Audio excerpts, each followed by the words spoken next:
babban malaminmu, Yesu babban malaminmu.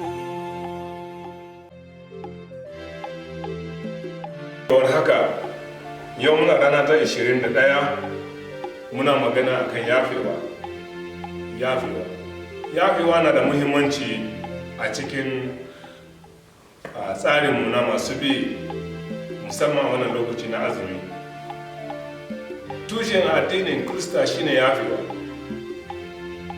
Domin idan ka ce ka tuba ka zama Kirista, kana bukatar a yafe maka. Allah da ya halicce ka ya yafe maka. Haka kai ma yayin da kake tare da mutane, Ubangiji na bukatar da zan mai yafewa. Shi yasa a wannan yammaci muna magana akan yafewa.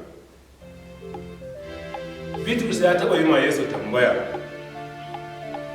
cewa, Malam, sau nawa ya kamata in yafe ma wani iya mini laifi? Bitrus ya yi iyaka ce sau 7, amma Yesu ya ce masa ba sau 7. Ya kamata ka zama da yafe wa iyaka. Domin Yesu ya ce masa ba sau 7 ba, sai dai na ce maka 7 sau 70. In kai lissafin 7 sau 70, da wuya ka samu mutumin da zai maka laifi haka tsaya kirgawa har zuwa wannan lokaci.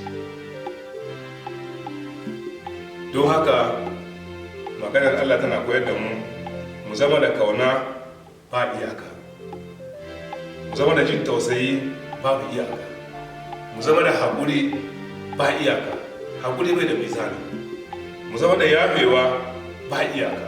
Kowane lokaci mu yi ƙoƙari mu yafe wanda ya saba mana. In mun yafe kuma mu manta, haka Allah yake so. A yau muna magana akan yafe, don bishara ta yau ta muna magana akan yafe. Ubangiji ya ba mu iko da yafe, yadda za mu yafe wa 'yan uwa, sannan mu samu sakamakon yafewa. Ubangiji ya sa wa magana sa cikin sunan Uba da Ɗa da Sarki.